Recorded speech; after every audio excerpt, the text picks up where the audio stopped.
base, on est tous des pilotes de vitesse. Les pilotes d'endurance sont tous des pilotes de vitesse, soit encore en activité hors vitesse ou qui ont participé à des championnats de vitesse avant de venir à l'endurance.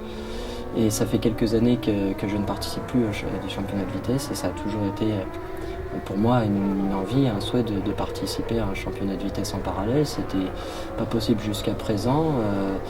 Mais du coup cet hiver, en discutant avec Juan-Éric Gomez, ancien pilote Suzuki officiel, qui a roulé aussi au CERT, qui lui a une structure en CEV, FIM CEV Repsol, et du coup on a discuté pour voir s'il était possible de m'intégrer à son équipe pour participer à ce championnat, et au final on a réussi à trouver un accord. Donc moi j'en suis très content de cette validation, de pouvoir rouler dans un autre championnat que l'endurance, même si pour moi l'endurance reste une priorité, et je suis en plus, en étant acteur de ce championnat, j'en suis aussi le plus grand fan. Donc j'adore vraiment l'endurance, je me suis découvert à travers l'endurance, mais la vitesse reste quelque chose qui est un peu l'essence même de la moto.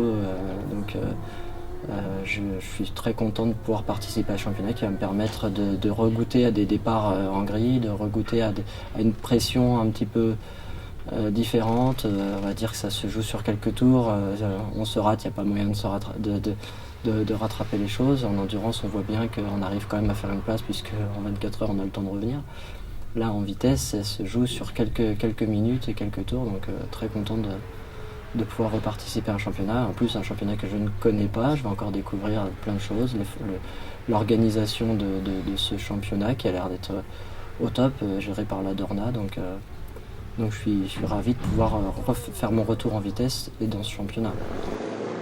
C'est un projet sur 2 ans, puisqu'on sait que Suzuki va arriver, va présenter, enfin, en tout cas pouvoir proposer une nouvelle 1000 GSX-R très bientôt.